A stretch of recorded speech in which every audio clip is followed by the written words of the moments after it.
Uma boa noite a todos. É uma satisfação recebê-los mais uma vez numa atividade científica da nossa regional catarinense.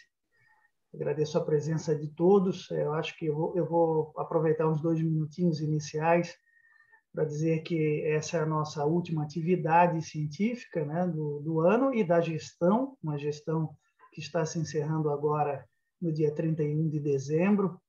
Eu queria fazer um agradecimento especial, então, a todos que nos acompanharam ao longo desse período de tempo, fazer um agradecimento especial a toda a diretoria que confiou na minha proposta para a Sociedade Catarinense de Cardiologia e aceitou gentilmente o convite e também entendeu o momento que nós vivemos nesses últimos 2 anos, todas as dificuldades que, obviamente, impediram que nós acabássemos aplicando tudo aquilo que tínhamos planejado.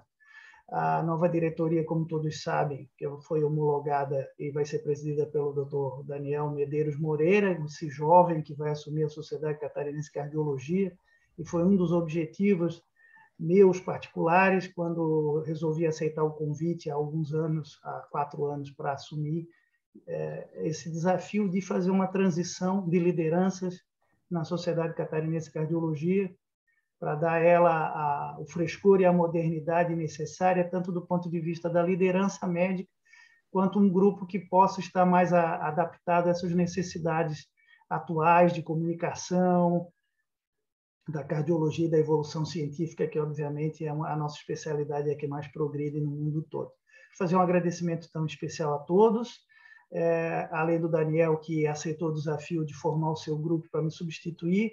Aqui um agradecimento especial para o Dr. Jamil Scheren-Schneider, meu braço direito aí de programação científica, que todos conhecem muito bem, a competência, a presteza, a dedicação, que foi a partir desse trabalho intenso do Jamil que nós conseguimos, ao longo desses 2 anos, colocar no ar mensalmente as webinários. Trabalhamos no Congresso Catarinense de Cardiologia, que ocorreu em julho, que foi um sucesso, com um número de inscritos recorde, a despeito de ser um evento totalmente virtual. Então, o meu agradecimento, meu desejo ao Daniel e a toda a sua equipe, que no ano que vem vão assumir o controle das atividades relacionadas à cardiologia catarinense. Agradeço aos delegados federais que participaram conosco nesses últimos 2 anos, nas coisas relacionadas à SBC, modelo de gestão da nossa SBC nacional, reforma estatutária. O Sérgio Zimmermann, o Stark e o Kleber Gaspar foram muito importantes, e os delegados regionais que também, sempre que solicitados, atenderam os nossos pedidos. Hoje à noite nós vamos trabalhar um tema, ou melhor, discutir um tema muito interessante, um tema amplo dessas miocardiopatias infiltrativas, que, como todos sabem, tem um certo desafio diagnóstico e, acima de tudo, elas têm evoluído não só na questão diagnóstica, mas também na terapêutica aplicável a esses nossos pacientes. Então, hoje é muito mais fácil você buscar o diagnóstico, ao mesmo tempo oferecer para o paciente cada vez mais oportunidades de tratamento. Então, doenças que até algum tempo atrás, alguns anos, o diagnóstico era uma sentença de morte, digamos assim, algumas delas ainda, obviamente, com um prognóstico muito ruim, hoje tem essa oportunidade e desperta a curiosidade médica de pensarmos no assunto, de diagnosticarmos e tratarmos melhor. Para discutirmos esses 2 assuntos, as questões gerais clínicas e depois as questões relacionadas à imagem, o papel da imagem, nós vamos ter 2 experts no assunto que gentilmente aceitaram o nosso convite para estar conosco essa noite. Então, já antecipo aqui de público o meu agradecimento ao Dr. Murilo Antunes e ao Dr. Otávio Rizzi Coelho Filho. Nós vamos ter 2 apresentações na sequência. Vamos começar com o Dr. Murilo Antunes, que é doutor e pós-doutor pela USP, é pesquisador da instituição e é professor da Universidade de Medicina de Bragança Paulista, e que vai falar dos aspectos gerais de diagnóstico e tratamento.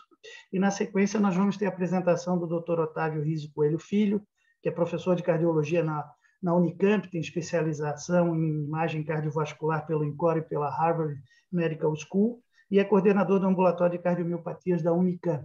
Eles vão fazer a apresentação na sequência, um do outro, depois nós vamos discutir. Aqueles que tiverem perguntas vão enviando pelo chat e, dentro da medida do possível, nós, então, vamos respondê-las. Doutor Murilo, por favor. Boa noite, Anderson. Agradeço muito ao convite aí para estar aqui com vocês, com ilustres amigos, o Otávio, grande amigo, e conversar um pouquinho sobre essas miocardiopatias ou cardiomiopatias infiltrativas, né? Como foi pedido. E nesses 30 minutinhos aqui, eu preparei algumas informações de forma bem prática e pensando um pouco na parte clínica e diagnóstico diferencial, né? Todos nós somos cardiologistas, mas trazer algumas coisas que talvez passam desapercebidos nessas doenças, né? Que, como você falou, por muito tempo a gente não queria fazer diagnóstico e fechava o olho, até porque não existia um tratamento específico, né? E hoje a gente sabe que com a evolução esses pacientes acabam podendo ter um pouco melhor prognóstico, melhor a qualidade de vida e hoje em dia também a facilidade de diagnóstico, hoje mesmo com os exames de imagens e com as novas técnicas genéticas, facilitou muito para nós cardiologistas, né? Quando a gente fala das miocardiopatias infiltrativas, né, de uma forma geral, né, nós aprendemos que seriam aquelas cardiopatias que cursam com hipertrofias ventriculares esquerdas, que, de uma forma geral, na prática clínica do cardiologista, né, é uma alteração até que comum, né? Então, olhando um eco assim, de uma forma bidimensional aqui, a gente via as hipertrofias, né? E a gente sempre tinha uns diagnósticos na nossa cabeça, e na maioria das vezes era ou uma doença hipertensiva ou uma cardiopatia hipertrófica. Mas só olhando o ecocardiograma, é muito difícil a gente conseguir chegar num diagnóstico etiológico dessas doenças, apesar de algumas ter algumas alterações mais sensíveis e específicas, mas a gente sabe o quanto que é difícil, né, um diagnóstico disso, né? E se a gente for olhar essas imagens de eco aqui, seriam 3 doenças que cursam com hipertrofia ventricular esquerda, né? A cardiopatia hipertrófica, a doença de Fabry e a amiloidose, que do ponto de vista ali pelo olho bidimensional, elas se confundem muito, né? É lógico que um ecocardiografista mais experiente, ele consegue avaliar alguns detalhes, mas a gente sabe que não é tão fácil assim, né? Se a gente for olhar o eletrocardiograma, né, dessas doenças, né, e aqui a cardiopatia hipertrófica e a doença de Fabry se parecem muito, porque são doenças que cursam com além da hipertrofia pelo eco, né? A gente observa essas hipertrofias ventriculares no traçado de eletrocardiograma, padrão de Strain, aquelas inversões de onda T, mas o que eu gosto de chamar a atenção, né, apesar de não ser um sinal patognomônico, mas que vale a pena a gente sempre lembrar, é que na doença de Fabry, muitas vezes o aparecimento desse intervalo PR curto, pelo depósito de uma substância ali próxima às vias de conduções, sugere essa cardiopatia. Então, é um diagnóstico não tão relativamente simples, né, do ponto de vista eletrocardiográfico, né, e vale a pena quando a gente vê essas grandes hipertrofias e esse intervalo PR curto lembrar. E diferentemente a amiloidose, né, nós já aprendemos isso, né? A gente tem aquelas hipertrofias que seriam hipertrofias do ponto de vista relativo, porque nós sabemos que o depósito, a hipertrofia não é da célula cardíaca, e sim seria o terceiro espaço, mas cursam com o eletrocardiograma do ponto de vista com baixa amplitude de QRS. Então, de uma forma mais simples, assim, o eletrocardiograma, talvez, nesse contexto, traria informações do ponto de vista de diagnóstico diferencial, algumas vezes até superior ao eco, não falando do Strain, etc. Mas só para a gente lembrar um pouquinho dessas 3 doenças, né? Do ponto de vista clínico, né, no nosso consultório, né, esses pacientes normalmente são aqueles pacientes comuns, né, que apresentam com um quadro de insuficiência cardíaca, ou seja, dispneia, sinais de congestão, e lá no ecocardiograma realmente a gente observa a fração de ejeção preservada, né? Então, nesses pacientes, por muitas vezes, a gente sempre lembrou que o diagnóstico de cardiomiopatia hipertensiva é o principal diagnóstico, até porque é a doença mais prevalente, mas quando a gente não tinha esse diagnóstico ou esse paciente não tinha hipertensão, muitas vezes a gente definia como uma cardiomiopatia hipertrófica, né? E por anos encerrava-se aqui a investigação diagnóstica, porque a gente não tinha métodos mais acurados, a gente não tinha possibilidade da genética, não tinha ressonância de tão fácil acesso, né? E muitas vezes acabava aqui. Então, meu paciente tem uma hipertrofia que não é por hipertensão, então o diagnóstico final era cardiomiopatia hipertrófica.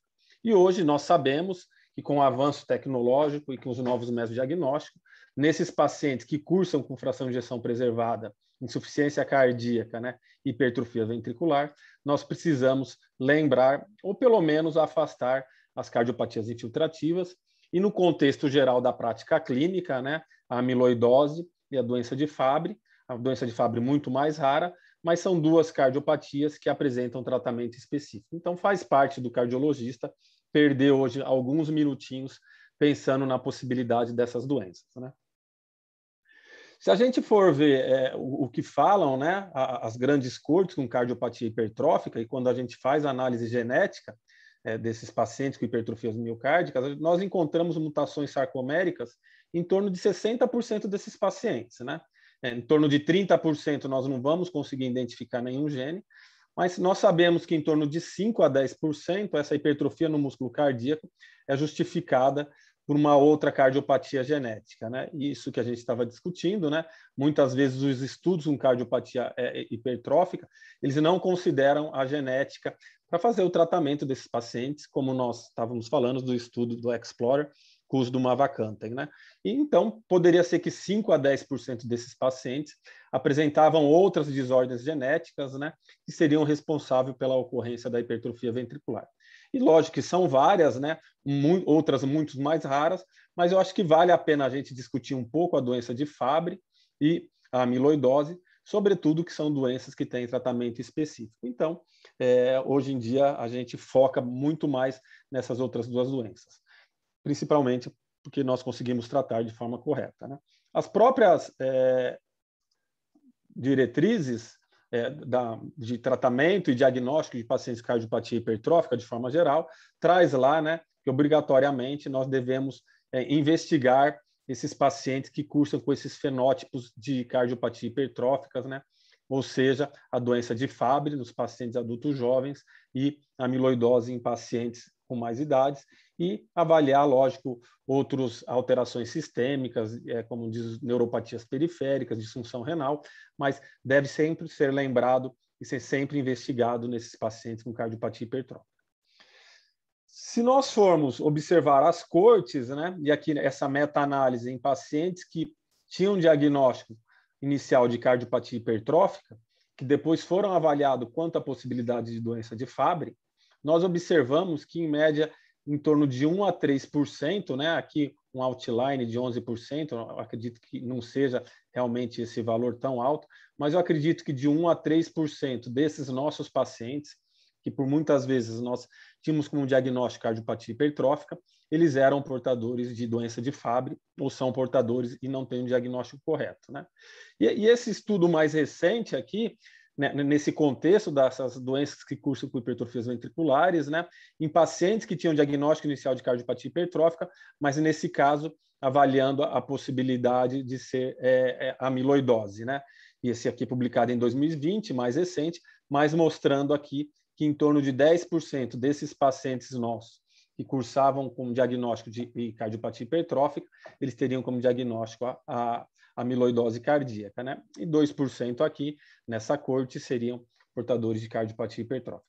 Nós fizemos um painel genético recentemente aqui no Brasil, e isso está ainda para ser publicado, e com vários hospitais do estado, pessoal de Brasília, pessoal do norte, teve pessoal também de Minas Gerais, e nós encontramos uma proporção de mais ou menos 1% de pacientes que apresentavam como diagnóstico a doença de Fabry. Lógico que é muito mais raro, mas a gente sabe que são pacientes que apresentam um tratamento específico e, além do mais, a gente consegue, às vezes, modificar a história natural de uma família inteira. Então, devemos lembrar que essas duas doenças, apesar de mais raras, devem estar nesse nosso contexto aí dos pacientes com doença, com hipertrofias ventriculares. Vou falar um pouquinho da doença de Fabry, né? Eu acho que nem todos conhecem a doença, mas já ouviu falar em algum momento, e hoje em dia, com esse aparecimento dos testes genéticos, ficou muito mais fácil a gente identificar, que é uma doença genética ligada ao cromossomo X, né? Então, por essa deficiência genética e por esse defeito genético, ocorre uma ausência parcial ou total de uma produção de uma enzima chamada galactosidase alfa. A ausência dessa enzima ela trabalha dentro do lisossomo, de uma forma simplista a gente falando, e a gente não tem a degradação de uma substância rica em ceramida, e a gente ocorre uma disfunção celular por um acúmulo lisossomal. Então, a doença de Fabry é uma doença de acúmulo de lisossomo por uma deficiência enzimática ligada ao cromossomo X, né? Então, se ela é ligada ao cromossomo X, o homem apresenta um cromossomo X e um outro Y, Normalmente, os homens são bem mais afetados, porque esse cromossomo X é doente, e as mulheres são um pouco menos afetadas, porque normalmente ela tem um outro cromossomo X, esse outro cromossomo X dela normalmente é normal, e ela tem uma produção residual ainda da enzima, e nós temos manifestações mais brandas. Mas do ponto de vista de prognóstico e de evolução, nós sabemos que em ambos os sexos, em homens e mulheres, é uma doença que está relacionada com uma redução da expectativa de vida, como a gente vai ver. Então, aqui seria um corte histológico do endocárdio, mostrando aqui o acúmulo desse lisossomo celular, levando à disfunção tecidual e orgânica e à falência orgânica a longo prazo, né? É uma doença progressiva, né? E esse acúmulo lisossômico ocorre desde lá de intraútero, já tem dados mostrando isso, né? Mas que a partir desse momento que você tem esse depósito e você não consegue interromper o acúmulo desse depósito de lisossomo, nós vamos evoluir com falência orgânica, nesse caso que nós estamos falando do coração, com insuficiência cardíaca e morte súbita cardíaca. Nas fases pré-clínicas da doença, ou nas fases iniciais de acúmulo, nós temos a presença da hipertrofias ventriculares. Então, são pacientes que cursam do ponto de vista de sintomas com insuficiência cardíaca, na maioria das vezes, com fração de ejeção preservada nas fases iniciais, que cursam com muito arritmias. Então, pacientes que têm fibrilação atriais, de causas não determinadas, ou que de difícil controle, ou mesmo refratárias a estudos eletrofisiológicos, essas doenças infiltrativas devem ser lembradas, né? E diminuição da capacidade do exercício. Então, de uma forma geral, esse seria o fenótipo desses pacientes na fase inicial. E se a gente não interrompe esse ciclo vicioso, através de um tratamento específico, né? Esse paciente vai evoluir com a falência orgânica e insuficiência cardíaca. Então, mais ou menos é isso o que acontece com os pacientes portadores de doença de Fabry. Interessante que nós aprendemos nesses anos, né, que a doença de Fabry ela apresenta dois fenótipos, né? Um fenótipo que nós chamamos clássico, onde você tem uma pouca produção enzimática ou ausência total dessa enzima, né? Como eu falei, que ocorre em homens e algumas mutações específicas. E ali nós temos um paciente com várias alterações multissistêmicas, né? Com alterações em, por exemplo, sistema nervoso central, com ocorrências de AVC, as alterações de neuropatias periféricas, ocorrendo principalmente dores neuropáticas e ocorrem em crianças, né? As complicações cardíacas, aparecimento de córnea verticillata, né? Aparecimento de lesões de pele. Então, aquele paciente que, do ponto de vista fenotípico, nós falamos que é um paciente sindrômico e que algumas vezes, né, apesar de ter um retardo no diagnóstico ou um atraso no diagnóstico, é um paciente que acaba sendo um pouco mais fácil de ser identificado por conta de outras complicações. Mas eu gosto sempre de frisar que nós não podemos esquecer que existe algumas mutações chamadas de fenótipos não clássicos, né, ou de late onset, de aparecimento cardíaco, onde devido a essa mutação específica, você tem apenas o comprometimento ali do coração. Então, a gente tem que ver que um paciente portador de doença de Fabry, muitas vezes ele pode cursar apenas como aparecimento de hipertrofia miocárdica e lesão no coração, sem nenhuma outra alteração sistêmica, e por conta dessa mutação ou dessas mutações de aparecimento tardio. É uma doença que, se não diagnosticada e não tratada, como eu falei, leva realmente a uma redução da expectativa de vida, né? Existe um atraso no diagnóstico, elas não são reconhecidas. Então, as primeiras manifestações clínicas em homens aparecem por volta dos 9 anos e o diagnóstico nos homens por volta de 24 anos. Nas mulheres, as primeiras manifestações clínicas por idade de 13 anos, o diagnóstico por volta de 31 anos. Reduz uma expectativa de vida em torno de 20 anos para os homens e mais ou menos em torno de 15 anos para as mulheres. Então, se a gente não faz o diagnóstico e não trata, a gente realmente acaba reduzindo a expectativa de vida desses pacientes, que acabam falecendo do quê? De morte cardiovascular, né? Insuficiência cardíaca, infarto ou morte súbita. 30% dos nossos pacientes portadores de doença de Fabry vão ter um evento cardiovascular como a causa de sua morte. E ocorre de forma muito mais precoce, né? Quando a gente compara a população geral. Então, homem em torno de 45 anos e mulheres em torno de 53 anos. Então, se a gente consegue identificar esses pacientes, a gente consegue tratar de forma melhor e talvez melhorar a expectativa de vida desses doentes, né? O tratamento dos pacientes com doença de Fabry, né, O tratamento ele é um tratamento adjuvante, como a gente vai ver, ou seja, o tratamento das complicações do ponto de vista cardiológico, e existe um tratamento enzimático, né? O diagnóstico dos pacientes com doença de Fabry é um diagnóstico genético, né? A gente pode até fazer a avaliação dessa dosagem dessa enzima no sangue de uma forma simples, né? Em homens, quando a gente encontra uma ausência dessa enzima no sangue ou uma atividade enzimática muito baixa, praticamente a gente fecha o diagnóstico, né?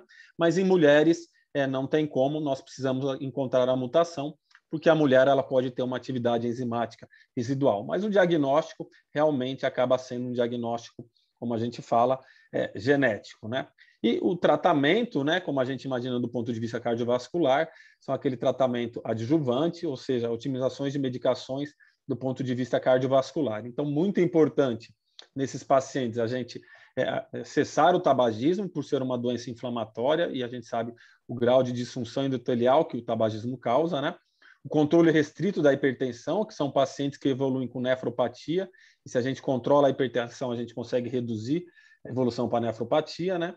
Esses pacientes, eles merecem viver em ritmo sinusal por conta de disfunção diastólica, né? Que ocorre, e a gente sabe que quando perde essa contração atrial, esses pacientes ficam mais sintomáticos, semelhantes como a gente faz nos pacientes de cardiopatia hipertróficas, né? E na evidência também de FA, a gente anticoagula esses pacientes, né? Nós não seguimos o Chades-Vasques. Importante que naqueles pacientes que estão em terapia de reposição enzimática, né? A gente vê que o uso de amiodarona deve ser evitado, isso é uma contraindicação da bula da enzima, como a gente vai falar um pouquinho mais para frente, por causa que você pode ter uma intoxicação pelo uso de amiodarona. E nos pacientes assintomáticos, nós entramos com IECA ou BRA, mesmo em formas assintomáticas, prevenindo ali tanto a proteinúria, como pensando em alguma coisa em remodelamento cardíaco. Então, seria basicamente o tratamento daqueles pacientes com doença cardiovascular e insuficiência cardíaca diastólica, né? Normalmente, o que nós utilizamos para os pacientes portadores de cardiopatia hipertrófica. Mas ela possui um tratamento específico, né? Esse tratamento específico acaba sendo com a reposição da enzima, né?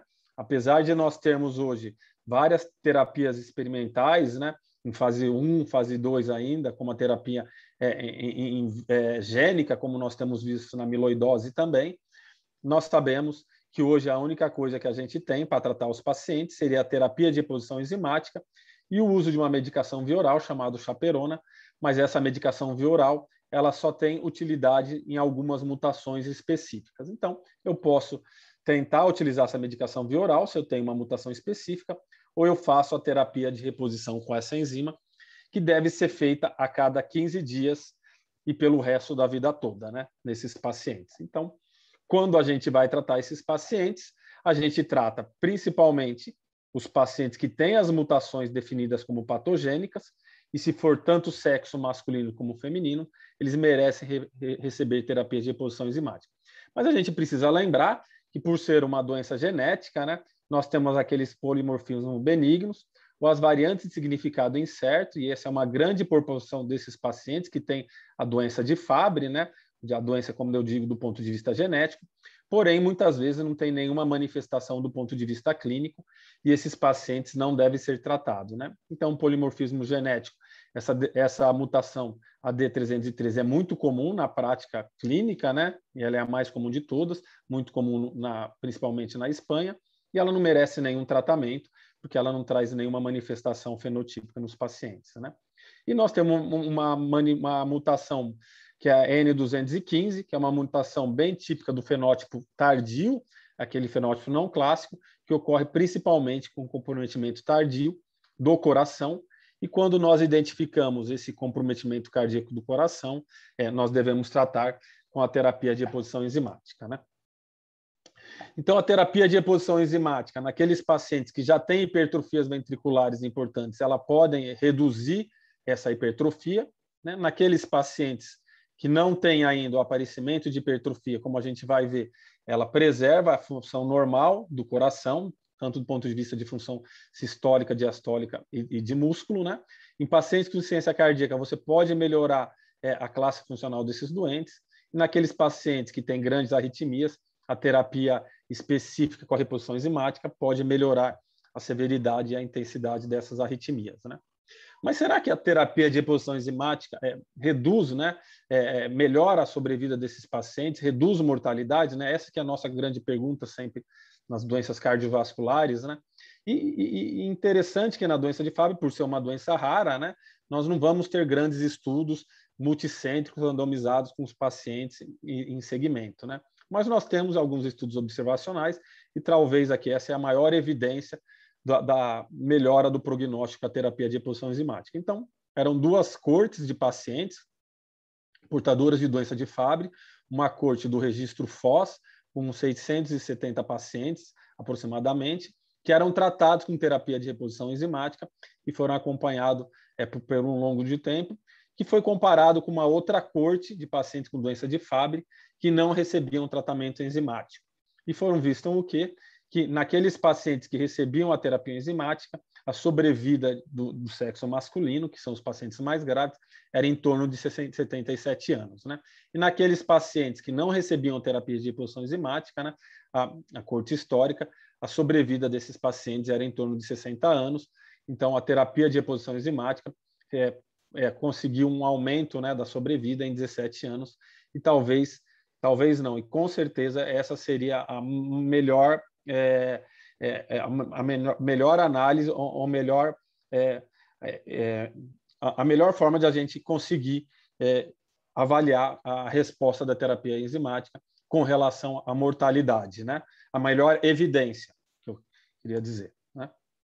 Mas interessante que a terapia de reposição enzimática ela tem um benefício desde que você faça de forma precoce, né? Tanto do ponto de vista da função renal, como do ponto de vista da função do ventrículo esquerdo, né? Aqui pacientes que foram tratados antes dos 18 anos e pacientes acima de 30 anos, mostrando que você tem uma queda, né? Mesmo que pequena, mas pelo menos uma estabilidade dessa função cardíaca do ponto de vista de massa ventricular. E se esse paciente começa de forma mais tardia, e esse que é o grande problema, nós cardiologistas acabamos pegando esses pacientes já com grandes hipertrofias ventriculares, que do ponto de vista a terapia de reposição enzimática traria menos benefício para esses pacientes. Né? Esse outro estudo também demonstrando, mas aqui com a avaliação da fibrose, e o Otávio vai mostrar para nós algumas coisas lá na imagem desses pacientes, mostrando a fibrose, mas se você trata esses pacientes naquele momento onde eles não têm ainda o aparecimento de fibrose, nós temos uma redução importante ali, ou significativo do aumento de massa. Né? Naqueles pacientes que têm já uma fibrose moderada, uma fibrose importante, né? Com 3 anos de tratamento de terapia de reposição enzimática, a gente percebe que do ponto de vista de redução de massa, a terapia de reposição enzimática não traz esses grandes benefícios. Né? E assim também, como as funções diastólicas, né, do paciente, através da avaliação do strain, né, onde a gente vê naqueles pacientes que não tinham fibrose, uma melhora dessa função, comparado com aqueles pacientes, depois de 3 anos de tratamento, que tinham uma fibrose moderada ou severa, assim como a capacidade ao exercício. Então, o mais importante que a gente tem que ter em mente desses pacientes com doença de Fabry, que eles merecem tratamento, sim, mas, porém, quanto mais precoce a gente faz o diagnóstico, identifica esses doentes, melhor será o benefício dessa terapia, que do ponto de vista de custos, ela é bem elevada. Né? Ela ainda não é uma terapia que está no nosso rol de tratamento pelo SUS, né? Já foi discutida em alguns Conitecs, mas a gente sabe que ela é bem cara e a gente precisa tratar os pacientes precoces. Né? Aqui é a revisão publicada agora em 2021 no JACC, né? Lá pelo grupo do Pieroni, mostrando um paciente com 42 anos, com mais de 19 anos em terapia de reposição enzimática, onde ele não tinha nenhuma evidência, né, de comprometimento do ponto de vista do músculo cardíaco, mesmo de função do strain, do aparecimento de alterações no mapa T1 ou de fibrose, mostrando que essa terapia realmente estabiliza a doença no ponto de vista cardíaco e do coração. Então, a doença de Fabry seria mais ou menos isso. Né? E vou trazer um pouquinho, né, de amiloidose, apesar que eu acho que todos aqui já estão experts, né? Hoje o cardiologista virou praticamente o expert em amiloidose por grandes eventos que tivemos aí durante esse 1 ano e meio, 2 anos de pandemia, né? E realmente é uma coisa que caiu no gosto dos cardiologistas, mas faz parte desse diagnóstico diferencial dessas cardiopatias que cursam com hipertrofias ventriculares, né? Então, nós sabemos que existem vários tipos de amiloidose, várias proteínas relacionadas com a doença, né? Mas a amiloidose de cadeias leves e a amiloidose cardíaca associada à transtirretina são as grandes principais responsáveis pela amiloidose do cardiologista, né? Que faz um comprometimento cardíaco. Então, nós precisamos realmente identificar esses pacientes também de forma correta e de forma precoce, porque nós podemos, algumas vezes, mudar o desfecho e o evento natural desses pacientes, né? Então, a presença e a gravidade da amiloidose cardíaca são os principais fatores que influenciam os prognósticos desses pacientes, né? E quando nós pensamos num paciente com hipertrofias ventriculares, no diagnóstico diferencial da amiloidose, né? A amiloidose é uma doença, do ponto de vista sistêmico, com muito mais alterações, né? E comprometimentos de outros órgãos, né? Então, o envolvimento exclusivamente cardíaco da amiloidose é a exceção. Então, nós temos algumas outras pistas ou alguns red flags, né? Como aparecimento de síndrome do túnel do carpo bilateral nesses pacientes. E aqui no nosso serviço, nós criamos uma parceria com os ortopedistas, e todos os pacientes com síndrome de túnel do carpo bilateral, eles passam em avaliação com o cardiologista agora, e nós fazemos avaliação com ecocardiograma na pesquisa de amiloidose. Nós encontramos uma certa prevalência dessa doença, né? Aparecimento de macroglossia. Importante a gente avaliar a disfunção autonômica, principalmente alterações do hábitos intestinais nesses pacientes, né? Perguntar se sente alguma coisa ou não, né? Avaliação da pressão em pé e sentada ou deitada é muito importante nesses pacientes que têm hipertrofias ventriculares, e todo mundo já viu um paciente ali, ou quem já viu um paciente que tem amiloidose, o quanto esses pacientes realmente são sensíveis a essa hipotensão ortostática, né? Ruptura do tendão de bíceps, ou os pacientes também que implantam marca-passo e não tem uma causa definida, né, para aquela lesão do sistema de condução. E aqui nós também estamos fazendo meio que rotineiramente avaliação genética, hoje em dia com a facilidade dos laboratórios desses pacientes, na pesquisa de amiloidose, né, e outras doenças que poderiam cursar, e naqueles pacientes que cursam com diagnóstico de cardiopatia hipertrófica com mais de 60 anos. Né? Então, na amiloidose, diferentemente às vezes da doença de Fabry, que você pode ter um fenótipo estritamente relacionado no coração, nós temos alterações em outros sistemas, né? Eu acho que o grande red flags que a gente tem para a gente pensar no diagnóstico diferencial, quando a gente encontra um ecocardiograma com hipertrofias ventriculares, né? Pensando em amiloidose, seria realmente essa discordância do ecocardiograma com o eletrocardiograma, onde a gente encontra o aparecimento de baixa voltagem, né? Pode ter os aparecimentos de onda Q, né, ou áreas inativas, como pseudoinfarto, em até 70% dos casos, ou mesmo as doenças de conduções ou bloqueio átrios ventriculares. Mas a grande pista diagnóstico realmente é isso, né? Um paciente com grandes hipertrofias no eco, na hora que eu pego o eletro desse paciente, realmente eu vejo ali um eletro com uma baixa amplitude, né, de QRS. Precisamos lembrar que a amiloidose, principalmente a cardíaca, né, associada à transtirretina, ela apresenta dois tipos, né, e muitas vezes, para alguns cardiologistas, isso ainda fica um pouco confuso, né? Nós temos um tipo que nós determinamos que ela é uma doença relacionada com uma mutação genética, né, ou hereditária, e um tipo que nós temos a amiloidose cardíaca, onde nós não encontramos a mutação hereditária no coração, né? Então, seria a forma mutada, e a forma não mutada, conhecida como forma selvagem. Elas são muito parecidas, né, do ponto de vista fenotípico do coração, né, e nesses dois tipos de paciente, lógico, a hereditária causa mais fibrilação atrial, distúrbio de condução, e normalmente existe um fenótipo misto com a polineuropatia associada, né, e a amiloidose não mutada ou a amiloidose selvagem, né, normalmente seria aquelas outras lesões, como síndrome do túnel do carpo, ruptura de tendão, ou a estenose aórtica degenerativa, né? Não podemos esquecer desses pacientes com estenose aórtica, às vezes ele pode ser portador de uma amiloidose, forma não hereditária ou não mutada. E para você definir qual é o tipo de amiloidose, né, ou se ela é mutada ou não, a gente só consegue fazer através do estudo genético, né? A definição de amiloidose cardíaca, né? O Otávio vai falar da ressonância, né? Mas pode ser feita de forma relativamente simples, desde que nós tivéssemos a possibilidade de realizar a cintilografia, né? O radioisótopo, que seria o pirofosfato, onde teve uma escassez aqui no Brasil, Mas quando a gente faz a injeção desse radiotraçador, né, a amiloidose lá cardíaca, ela marca muito bem o coração, e aí esse paciente ele é definido como portador de uma amiloidose cardíaca, né? Se ele é um portador de amiloidose cardíaca, eu preciso definir se é uma amiloidose cardíaca de forma selvagem ou de uma forma hereditária. E o que define isso, basta realizar só o teste genético, né? E aí nós temos várias mutações, né? Algumas mutações com fenótipos mistos, com comprometimentos neurológicos, como a VAL30-MET, comum aqui no Brasil, então seu paciente tem comprometimento cardíaco neurológico, né? E algumas mutações predominante cardíaco também, como a VAL122, né? E algumas de fenótipo misto aqui, e também a VAL-MET30. Então, precisa ter avaliação genética, porque só através da avaliação genética você vai definir se essa amiloidose que foi captada no coração através da cintilografia, ela é de forma genética ou a de forma selvagem, né?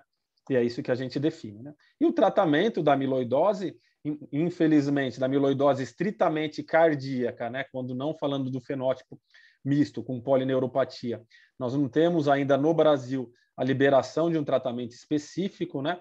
Ainda, nós sabemos que já em outros países já existe esse tratamento específico, né? Mas no Brasil ainda não tem nenhuma terapia farmacológica, mas pode ser considerado com resultados ruins, mas nesse contexto é o que tem, o transplante de fígado ou mesmo o transplante de coração nesses pacientes, né, com amiloidose cardíaca, né? E aí, o tratamento desses pacientes, das complicações da doença, como a insuficiência cardíaca diastólica, né, e os distúrbios de condução, né? Mas já é conhecido, né, e todo mundo aprendeu, que nós temos uma medicação, né, e essa medicação ela é capaz de estabilizar a deposição desses amiloides produzidos no fígado, apesar de ter outros estudos com outras medicações, e essa medicação ela já está aprovada para fazer o tratamento da amiloidose, né, no Brasil, porém, para você fazer o tratamento no Brasil, você precisa ter um comprometimento neurológico associado. Nós não conseguimos fazer o tratamento estritamente naquele paciente que não tem o comprometimento neurológico ou a neuropatia, né? Em outros países, a gente já sabe que existe a liberação, mas aqui ainda nós não conseguimos fazer esse tratamento, mas vale a pena a gente lembrar quanto a isso, né? Então, só mostrando os dados do estudo, né, do ATTR, publicado em 2018, né, mostrando aqui uma redução importante da mortalidade e o mais interessante, né, com essa curva de mortalidade abrindo muito precocemente aqui por volta de 18 meses, nesses pacientes que apresentavam estritamente amiloidose de forma cardíaca, né, protegendo. Então, eu acho que era mais ou menos isso que eu tinha para falar. Não sei se eu estourei o meu tempo aí, quis acelerar, mas vou ficar aberto para a gente discutir e deixar para o Otávio falar agora do diagnóstico e da parte de imagem. Muito obrigado, Murilo. Eu passo, então, a palavra para o Otávio fazer a sua apresentação. Obrigado. Todo mundo me escuta? Sim. Escuta? Obrigado, doutor Amberson, pelo convite. Antes de eu começar a minha apresentação aqui, eu queria agradecer muito o convite. A gente conhece o grupo que o doutor Amberson trabalha e participe, sabemos da liderança local dele aí na Sociedade Catarinense de Cardiologia. Então, para a gente é uma satisfação muito grande estar aqui participando desse evento. Eu acho que é o último evento aí do ano, né, de vocês, e eu gostei muito da presença aí do próximo presidente da regional. E eu acho que isso que você falou, Amberson, de renovar e trazer pessoas jovens para essa vida associativa é fundamental. Eu acabei de terminar uma diretoria da SOCESP, que também é a nossa Sociedade de Cardiologia Regional aqui do estado de São Paulo, que eu acho que vocês conhecem, e eu era um membro da diretoria mais jovem. Então, eu parabenizo aí você, Amberson, como o ex-presidente já, né, da regional, e parabenizo pela escolha de gente nova. Acho que é fundamental para uma sociedade e uma regional ter vida longa, ela precisa de gente jovem, né? Então, o Murilo fez a minha vida muito mais fácil. Primeiro, parabenizar ele pela apresentação fantástica. Eu já aqui até mandei um WhatsApp para o Murilo que eu quero os slides dele. A gente sempre troca os nossos slides, mas realmente, Murilo, foi assim, você condensou uma quantidade de conteúdo fantástica. O que eu vou fazer aqui, vocês vão ver que eu tenho até alguns slides parecidos com o deles, eu vou passar rápido, e eu vou me ater aos pontos da imagem, né? Hoje, acho que ficou claro na apresentação do Murilo que o diagnóstico das miocardiopatias é algo desafiador, é um grupo heterogêneo de doenças. Se a gente esperar a doença evoluir, quase todas vão ter um fenótipo parecido, com hipertrofia e eventualmente dilatação. E o interessante é usar de maneira racional os métodos de imagem para tentar fazer um diagnóstico precoce, para instituir tratamentos específicos. A amiloidose tem, a doença de Fabry tem, a ataxia de Friedreich, que é uma outra doença mais rara, está surgindo terapia genética, e assim por diante. Eu acho que cada vez mais essas doenças que eram bem negligenciadas vão ter tratamentos específicos. Aqui estão meus potenciais conflitos de interesse, mas eu não tenho nada relevante para relatar nessa apresentação. Eu vou começar com a doença de Fabry, aí eu vou fazer algumas colocações sobre a amiloidose. Aí eu vou mostrar a nossa experiência com a ataxia de Friedreich. A gente, na Unicamp, colabora muito com o grupo de neurologia, acho que semelhante ao que o Murilo e o Amberson estão fazendo. A gente está instituindo ambulatórios multidisciplinares, né? Porque essas doenças hereditárias são muitas vezes multissistêmicas, como a doença de Fabry, a amiloidose e a ataxia de Friedreich. E só o cardiologista não vai resolver o problema, é necessário compor muitas vezes com a nefrologia, com a neurologia e, eventualmente, com a dermatologia, né? Então, começar com a doença de Fabry, o Murilo comentou isso, a questão da evolução, a doença realmente tem uma evolução desfavorável, ela compromete qualidade de vida, compromete a vida dos pacientes. Então, não resta dúvida que fazer o diagnóstico de maneira precoce é interessante. Um ponto fundamental da doença de Fabry é que ela não é uma doença que acomete só o músculo cardíaco. Talvez o cardiomiócito seja aquele que a gente mais intuitivamente pense que é aquele que recebe e é infiltrado pelas substâncias que não são degradadas pela deficiência enzimática. Talvez a mais importante, mais tóxica, seja a globotriacilceramida, mas existem várias outras. Mas a gente sabe que essas substâncias acometem a microcirculação, dando angina, as válvulas e o sistema de condução, tornando a doença acometendo praticamente todo o coração, né? Como o Murilo comentou, apesar da doença de Fabry ser uma doença rara, quando a gente vai em nichos de paciente, sobretudo com hipertrofia, sem causa hemodinâmica, ou naqueles que a gente está suspeitando de miocardiopatia hipertrófica, a gente tem aquela variabilidade de achar a doença de Fabry, pesquisando ou com atividade enzimática ou com teste genético, variando aí de 1 a 3, 5%, e tem realmente um estudo, como ele comentou, que chega a 10, 11%, o que parece ser demais. Mas a mensagem que fica aqui é que nós, cardiologistas, vemos muito hipertrofia. Nós temos que pensar em doença de Fabry, sobretudo quando existe aquele eletro com PR curto e, sobretudo, quando aparecem as alterações de imagem que a gente vai comentar. Qual que é o fenótipo mais comum da miocardiopatia por doença de Fabry? Hipertrofia concêntrica. Esse daqui são dados extraídos de um estudo que testou a reposição enzimática e fez ecocardiograma antes e depois da administração da alfa-galactosidase.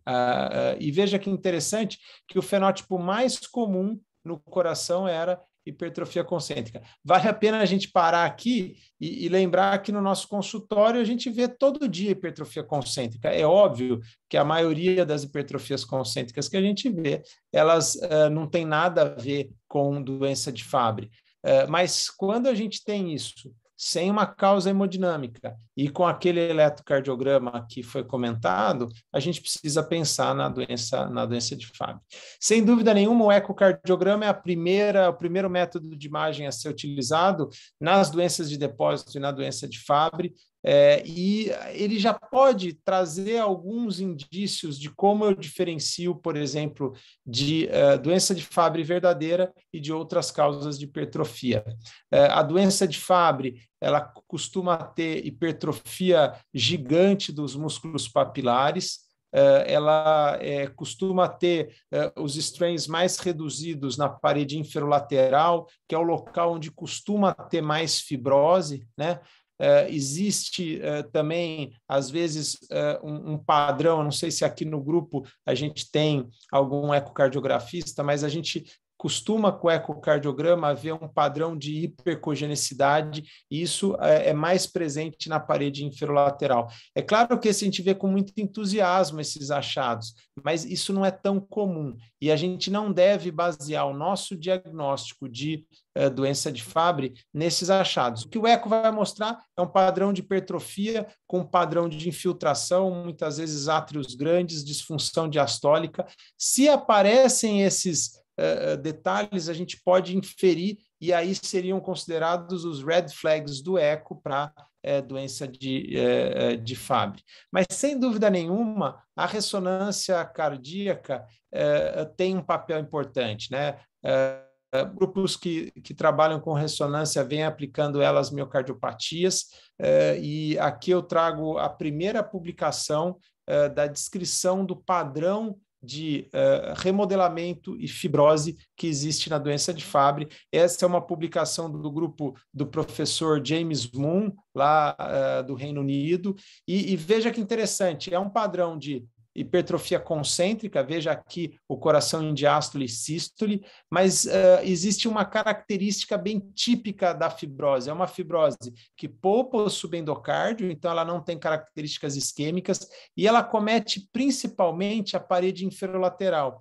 E a parede inferolateral é uma parede mais comum à fibrose em doenças não isquêmicas. Eu lembro vocês que a doença de Chagas, a miocardite e diversas outras miocardiopatias têm ali fibrose. E parece que a parede, essa porção da parede lateral do ventrículo tem uma circulação coronária terminal e fica, na verdade, mais suscetível à fibrose, por exemplo, na doença de Fabry, que é uma doença de depósito.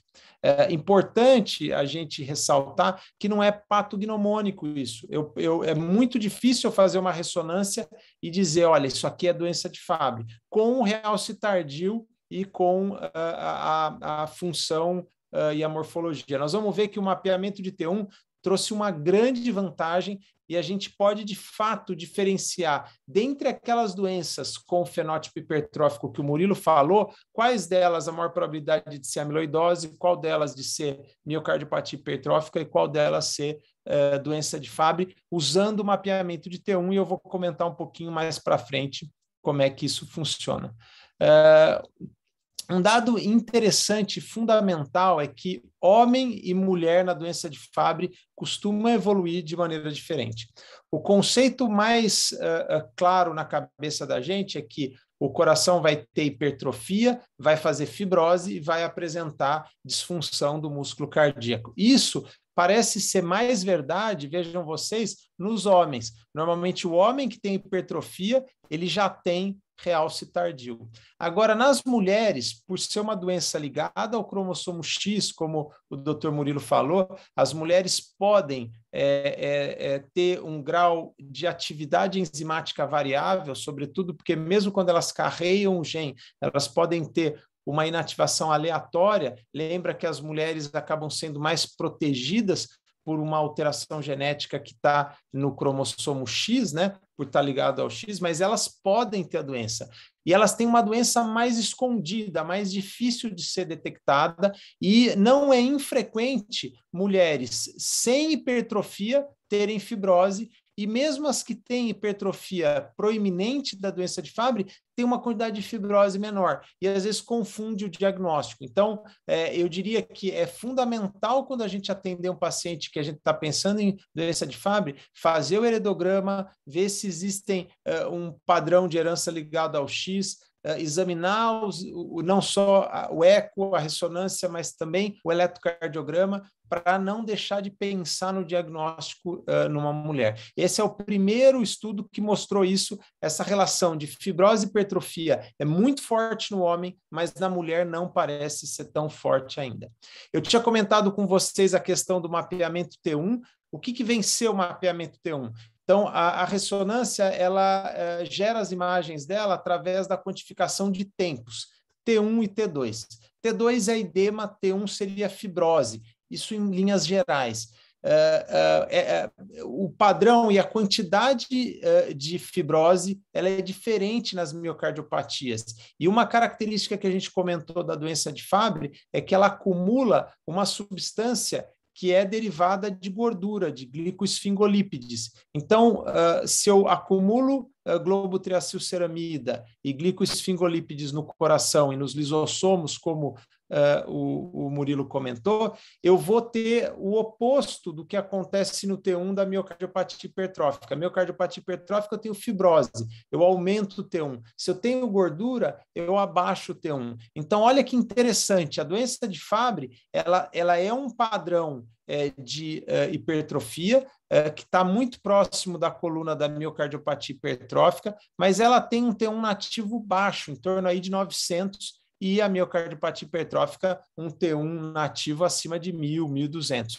Então, se eu tiver o T1 nativo e falar, olha, essa paciente tem um padrão de miocardiopatia hipertrófica ou um padrão de hipertrofia concêntrica sem uma causa genética, sem uma causa hemodinâmica definida, e eu faço T1 nativo e T1 nativo é baixo, provavelmente a única condição que a gente tem é a doença de Fabry. Lembrar que o acúmulo de ferro também pode dar isso, mas a apresentação do acúmulo de ferro, da sobrecarga de ferro, ou pela hemocromatose, ou pelo acúmulo de transfusões repetidas, vai ter comemorativos clínicos diferentes e o diagnóstico vai acabar sendo facilitado pela apresentação clínica. Apesar desse entusiasmo da questão do mapa de T1, o próprio grupo lá do professor James Moon, que estuda muito doença de Fabry, mostrou que nem tudo que brilha é ouro para o T1 nativo, porque pelo que eu mostrei no outro slide, eu faço T1 nativo, está baixo a doença de Fabry. Não é bem assim, porque a doença evolui e, como a gente comentou, se eu não trato a doença, o remodelamento vai evoluindo, e aí aquele T1 nativo que era baixo, porque tinha uma substância gordurosa acumulando no coração, vai acabar sendo acometido por fibrose. E aí a fibrose aumenta o T1 nativo. Então, olha que interessante. Numa fase de acúmulo, ou seja, em que eu tenho o coração começando a acumular o glicoesfingolípide, o GB3 no coração, o T1 nativo é baixo. No período de hipertrofia, ele continua baixo, mas já começa a subir um pouquinho. E no período de fibrose, o período mais tardio, já existe muitas vezes ou a normalização desse T1 nativo, ou o T1 nativo pode ser até alto. Então, dependendo da fase que a gente vê a doença de Fabry, o mapa de T1 nativo pode nos dar problema. Isso é importante porque a gente, quando costuma fazer ressonância, e eu, além de trabalhar com clínica, eu faço ressonância, eu brinco com os nossos residentes que a nossa ressonância é uma consulta médica. A gente chama o paciente, vê todos os exames, porque assim, eu preciso saber se é uma doença de Fabry, que fase está, para poder interpretar o mapa de T1, o T1 nativo e o ECV, e não, por exemplo, falar que não é doença de Fabry em alguém que está com o T1 normalizado, mas já está numa fase avançada da doença, tá? A importância da ressonância, eu acho que é tão grande que as diretrizes, aqui eu trouxe uma diretriz europeia e americana, colocam que para todo paciente que eu tenho hipertrofia sem causa, insuficiência cardíaca, eu devo investigar a doença de Fabry, e para isso eu devo utilizar métodos de imagem avançada, entre eles a ressonância, assim como o eco eventualmente com o strain. Do ponto de vista de diagnóstico, eu acho que o Murilo já comentou isso bem, mas eu gosto de reforçar uma coisa. Algoritmo diagnóstico, para funcionar, tem que ser simples. E eu gosto muito desse aqui, que é muito simples. Então, eu tenho hipertrofia sem causa hemodinâmica, sem hipertensão. Quando eu tenho algum dos comemorativos clínicos que o Murilo comentou com grande propriedade, a questão do acometimento neurológico, as lesões de pele, no olho, e sem causa para hipertrofia, com eletro, com PR curto, eu tenho que pensar em doença de Fabry, aí eu vou para o teste enzimático ou genético para confirmação, para daí ver se o paciente vai ser ou não candidato a tratamento. Veja, isso aqui são 4 passos, é muito simples de ser feito, muito simples de ser implementado, e se a gente seguir isso, a gente vai diminuir a chance de perder diagnóstico e ter paciente na fase mais tardia da doença sem possibilidade de tratamento. Murilo mostrou esses dados aqui. A mensagem que eu queria que ficasse temos que fazer tratamento com reposição enzimática, que é a mais útil, apesar das chaperonas estarem mostrando dados bem interessantes, acho que a maior experiência é com a reposição enzimática. A mensagem é tratar precoce, não deixar o coração ter muita fibrose, porque quando isso acontece, não vai regredir a massa do ventrículo, e não vai melhorar a parte funcional, tanto ela pelo strain como pela capacidade do exercício físico. Eu vou agora falar um pouquinho de amiloidose, vai ser breve, em seguida eu falo alguns slides de ataxia de Friedreich e eu abro para a nossa discussão. Como também o Murilo comentou, a gente tem que focar em 2 tipos de amiloidose, cadeia leve e TTR. O que é fundamental a gente lembrar é que o fenótipo delas é muito semelhante e a gente vai precisar de métodos avançados de imagem, com eco, cintilografia com piro e ressonância, para tentar fazer a diferenciação. Por que é fundamental diferenciar a L e TTR? Tratamento totalmente diferente. A L, o tratamento é como uma quimioterapia, tratamento oncológico. Essa é uma doença que evolui mal, mortalidade quase que 90% em 6 meses. A TTR tem uma evolução um pouquinho melhor e a gente vai comentar que existem tratamentos. Nós estamos discutindo a amiloidose porque surgiu o tratamento para TTR, senão provavelmente a gente não estaria discutindo tanto. E esses tratamentos têm emergido vários. Então, o Murilo comentou muito bem do Tafamidis, que é um estabilizador da transtirretina. Lembrar que a transtirretina tem ação fisiológica, né? Ela serve para transportar retinol e tirosina, então todos nós produzimos transtirretina. Só que quem tem a mutação genética faz um mau dobramento da transtirretina e ela acumula nos tecidos. E existe também a forma adquirida, que seria a forma senil ou wild type, que pelo envelhecimento existe um processo adquirido em que ela fica mal dobrada também. Então, existe as drogas que são estabilizadoras, as drogas que silenciam a produção e as drogas que a gente espera no futuro consigam remover as fibrilas, tá? O ponto, assim, eu diria, a cereja do bolo da amiloidose é a amiloidose wild type, porque a amiloidose hereditária, TTR, ela é rara, mas quando a gente vai para séries de idosos ou de pacientes com ICFEP, a gente vai ver aí, como eu trouxe nesses 3 estudos, quase que 20% de amiloidose por trânsito de retina. Então, seguramente, nos nossos consultórios, aqueles velhinhos com IC preservada, com estenose aórtica, a gente tem que começar a pensar em amiloidose. E uma das coisas que eu vejo a gente discutir muito, e todos nós temos no nosso consultório, aquele paciente com estenose aórtica, idoso, fez uma TAV e não evoluiu bem. Será que não tem outra cardiopatia por detrás daquela estenose aórtica? E alguns dados na literatura têm mostrado isso, e talvez valha a pena a gente sistematicamente buscar a amiloidose, porque não infrequentemente esse grupo de pacientes tem amiloidose. O ecocardiograma é a grande estrela desse diagnóstico, ele vai através da técnica de strain, usando o speckle tracking, mostrar aquele apical sparing ou a preservação da contratilidade do ápice, então veja, o ápice contrai melhor do que o resto do coração. Quando a gente vê esse apical sparing, a gente tem que pensar em amiloidose, isso não é patognomônico, isso vai acontecer tanto para amiloidose por trânsito de retina quanto para AL, mas eu tenho que começar a desvendar qual é o tipo da amiloidose quando a gente vê isso. Então, eu acho que cada vez mais o strain está disponível, pelo menos aqui no nosso serviço a gente faz de rotina em todos os pacientes. Existe um problema de custo, a gente sabe que aumenta o tempo do exame, mas a gente tem que brigar para ser feito, porque ele vai ajudar muito o diagnóstico.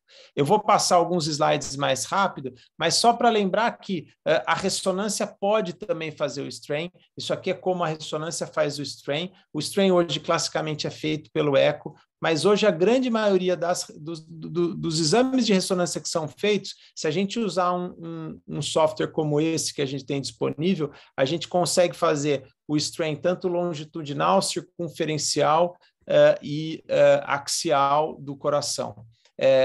Qual seria a vantagem disso? Apesar da definição temporal da ressonância não ser tão boa quanto a do eco, a definição dos tecidos é melhor. Então, pode ser complementar. Eu não diria que vai substituir, mas entendo disponível é interessante. Mas é o realce tardio que vai nos ajudar aqui na amiloidose. A gente pode, de cara, diferenciar em doença isquêmica de não isquêmica, e a amiloidose vai ter um padrão subendocárdico difuso. Esse padrão subendocárdico difuso é muito sugestivo de amiloidose. A gente não vai conseguir diferenciar com ele se é TTR ou AL, mas tem algumas características que podem nos ajudar. Aqui um caso só para mostrar para vocês, esse aqui é um paciente nosso com IC de fração de ejeção moderadamente reduzida, 45, veja que existe uma hipertrofia, uma hipocinesia difusa, e a gente fez o realce tardio mostra um realce exuberante, mesocárdico, subendocárdico no ventrículo esquerdo, e as setas mostram também realce no átrio. Isso também é muito característico. Realce exuberante no átrio, tenho que pensar em amiloidose também. Eu tinha comentado que o realce tardio não consegue diferenciar entre cadeia leve e trânsito de retina, mas existem alguns estudos que mostram que quando eu tenho um padrão meio que transmural, isso é mais comum da trânsito de retina do que a cadeia leve. A cadeia leve tem um padrão mais subendocárdico e a trânsito de retina infiltra mais. É interessante que a evolução da cadeia leve é pior e o realce da trânsito de retina acaba sendo mais difuso do que da cadeia leve. Um outro dado interessante é que, pelas essas características, quando eu tenho um realce mais difuso, ele acaba sendo mais trânsito de retina, quando é mais subendocárdico, é mais cadeia leve. E foi até proposto um score que consegue diferenciar aí com 82% de sensibilidade e especificidade o que é cadeia leve e o que é trânsito de retina. Apesar de grande entusiasmo a gente vê nisso, hoje, para diferenciar cadeia leve e trânsito de retina, nós temos que usar, como o Murilo comentou, a cintilografia com pirofosfato. E aí tem uma coisa interessante.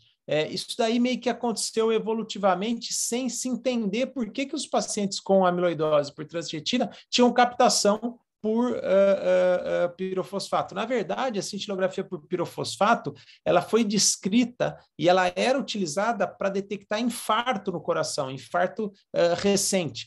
E aí o que se viu é que a infiltração por trânsito de retina, ela leva a pequenas microcalcificações, e o pirofosfato marca cálcio. Ele é um marcador ósseo, ele serve também para ver, por exemplo, metástase óssea de neoplasias. E aí essa microcalcificação no coração era então captada pela cintilografia com pirofosfato.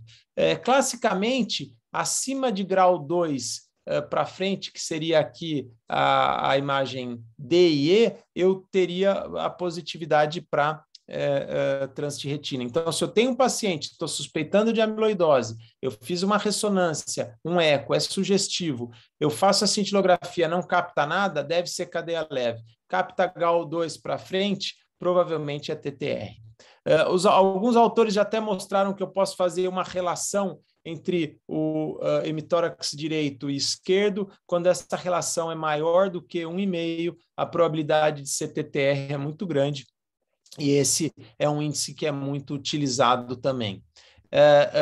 Nós podemos utilizar também na amiloidose o mapeamento de T1, esse aqui é um trabalho que a gente participou, e a gente mostrou que mesmo áreas sem aquele realce tardio subendocárdico já tem um ECV alto.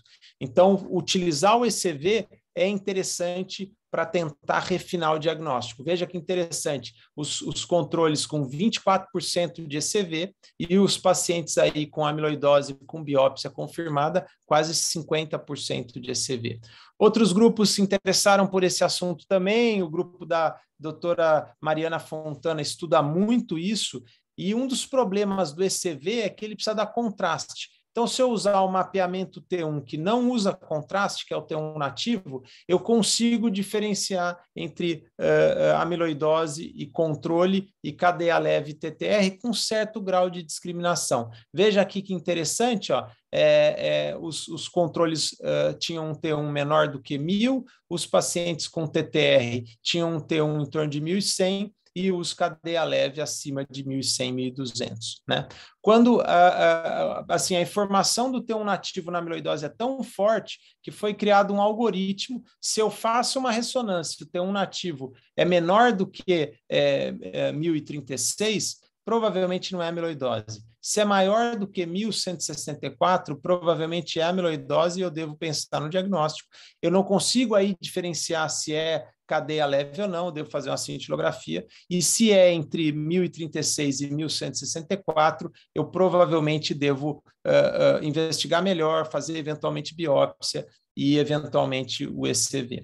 Uma meta-análise agora recentemente publicada, juntando todos os estudos de imagem, mostrou alguns dados interessantes. Eu vou passar rápido para a gente poder finalizar e ter um tempo para as discussões, mas do ponto de vista diagnóstico, tanto o realce tardio, T1 nativo como ECV, tem boa sensibilidade e especificidade. Se eu tiver que escolher um, é o ECV. O ECV é a matriz do tecido conectivo e precisa de contraste. Então, não é para todo paciente, porque tem paciente com insuficiência renal que eu não devo utilizar contraste. Mas um outro dado interessante é a questão prognóstica. Então, olha que interessante, um ECV acima do normal num paciente com amiloidose aumenta quase que 4,5 vezes a chance de evento cardíaco maior. Então, a gente tem ali realmente uma ferramenta prognóstica para poder entender melhor o que está acontecendo.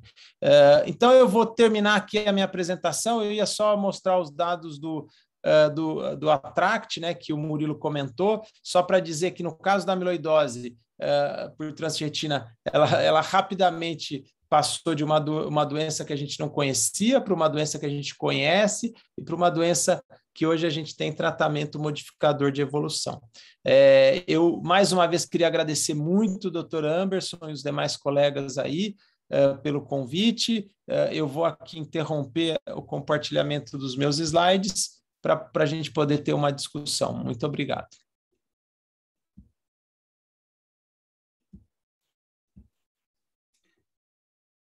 Ok, muito obrigado pelas apresentações, tanto do Murilo quanto do Otávio. Eles resumiram o assunto para nós, viu, gente? Se eles de fato fossem falar tudo que eles sabem a respeito disso, ia bem mais longe, com certeza. Eu vou colocar o tema em discussão, nós estamos com um grupo até que permite, se alguém quiser fazer depois de uma introdução que eu vou fazer do assunto, alguma pergunta diretamente para os nossos apresentadores, fique à vontade, eu tenho certeza que eles estarão à disposição aí para a gente conversar nos próximos minutos. Eu queria começar essa discussão assim do ponto de vista geral. Nós temos doenças que são um desafio diagnóstico, elas têm uma multimodalidade, seja de imagem, genética, tem custos de investigação relativamente altos. Então, parece ser um desafio diagnóstico, não só de diagnóstico, mas de estabelecimento de terapêutica. Iniciando lá pela doença de Fabry, começando pelo Murilo, depois, Otávio, por favor, fique à vontade se quiser comentar em qualquer momento. Quando é que o cardiologista, diante de um desses quadros, talvez até mais frequentemente não clássicos de Fabry, ele pode pensar efetivamente de que aquele paciente pode se beneficiar de uma terapia de reposição enzimática, uma vez que vocês colocaram claramente que tem influência do momento que começa, da duração do tratamento, que fibrose é um elemento eventual que deve ser considerado. Quando que o cardiologista deve realmente pensar, poxa, esse meu caso aqui, eu acho que temos que encaminhar para uma terapia? Muito bom, excelente pergunta. Então, no contexto da doença de Fabry, né, aí nós vamos ter, como a gente falou, dois fenótipos importantes, né? O clássico, né, que é aquele paciente que vai ter alterações multissistêmicas, e aí a gente deve sempre lembrar coração, rim, sistema nervoso central. Esses pacientes, a partir do momento que você faz o diagnóstico, mesmo que você tenha uma evolução mais tardia do ponto de vista do coração, por exemplo, importantes fibrose ou uma insuficiência cardíaca um pouco mais avançada, nós acabamos que indicando a terapia de reposição porque a gente preserva os outros órgãos, nesse caso o rim, sistema nervoso central, AVCs e assim por diante. Lógico que em pacientes em fases terminais é muito mais difícil de a gente pensar e indicar. Mas nesses pacientes que têm um fenótipo não clássico, onde você tem estritamente o comprometimento do coração, e normalmente são os pacientes que chegam mais tardio para diagnóstico, porque acaba sendo só hipertrofias ventriculares, né? Nesses pacientes, a terapia de reposição enzimática ela tem que ser muito bem pontuada pelo custo e efetividade, né? Então, de uma forma geral, nós discutimos isso ontem aqui, numa aula, o que eu imagino é isso, naqueles pacientes em fases mais precoces, pensando e transpondo para insuficiência cardíaca, classe 1 e 2, né? Mesmo que você tenha um comprometimento cardíaco, esse paciente ainda vai ter um benefício de terapia de reposição enzimática. Naquele paciente que está evoluindo para estágios finais de doença, insuficiência cardíaca classe 3 e 4 ou estágio D, pouco provável que a terapia de reposição enzimática, principalmente se você tiver grandes hipertrofias, vai trazer um benefício para esse doente, né? Aí eu acho que o foco do tratamento seria realmente o tratamento adjuvante e a compensação da insuficiência cardíaca, e aí avaliar dispositivos, aí o tratamento clássico da IC em fases finais, né? Mas eu acho que é mais ou menos esse o raciocínio. Eu só queria complementar, eu concordo plenamente com o Murilo, mas assim, infelizmente, custo é uma limitação gigante na doença de Fabry, porque a reposição enzimática ela é custosa, e não é que ela é custosa só em dinheiro, né? Ela é muito cara, e quem paga é necessariamente o governo, eu não conheço nenhum paciente que paga do próprio bolso, mas ela custa porque o paciente tem as infusões, tem efeito colateral, apesar de ter melhorado muito, né? Agora, a gente tem que lembrar que, do ponto de vista do paciente, ele precisa do tratamento. E se você vê do ponto de vista do paciente, eu sou sempre do lado do paciente. Mas do ponto de vista de saúde pública e populacional, essas colocações do Murilo estão perfeitas. Eu gosto muito da diretriz canadense. O Canadá tem uma característica que eles revisam os guidelines dele anualmente. E alguns a cada 2 anos. Então, se você quiser ver um guideline atual, vai na Sociedade Canadense de Cardiologia. E eles colocam coisas interessantes na doença de Fabry. E eles foram uma das primeiras sociedades das Américas a assumirem tratar a doença de Fabry, e lá é uma posição oficial. Mas eles colocam que o paciente com insuficiência renal terminal, doença cardíaca avançada, é lógico, tem que se ponderar, e eu concordo. Eu acho que talvez não seja indicado o tratamento.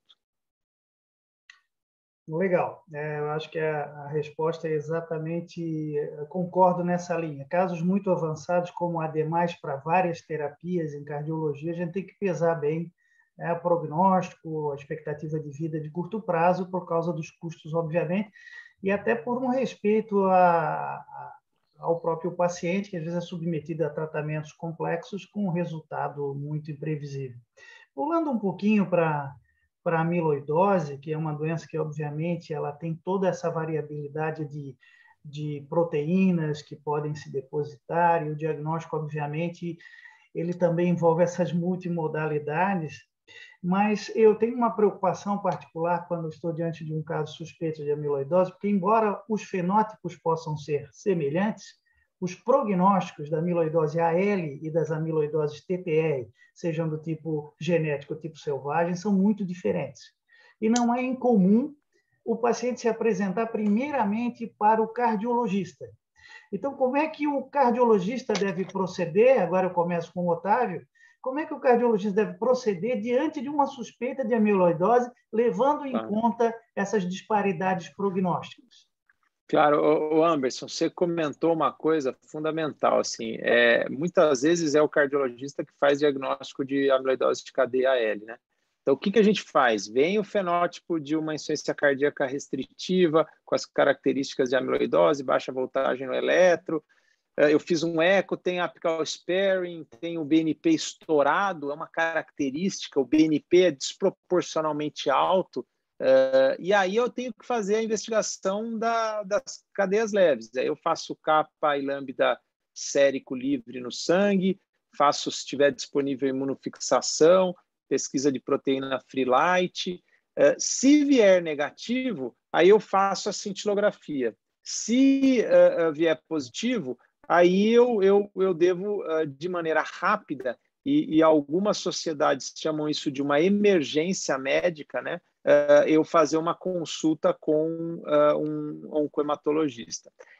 Recentemente, eu não tive tempo de passar, né, mas a gente participou da elaboração de um documento que o DEIC encabeçou, que é um algoritmo diagnóstico que tem a rota hematológica e a rota cardiológica. Eu acho que é um documento super feliz, porque é simples.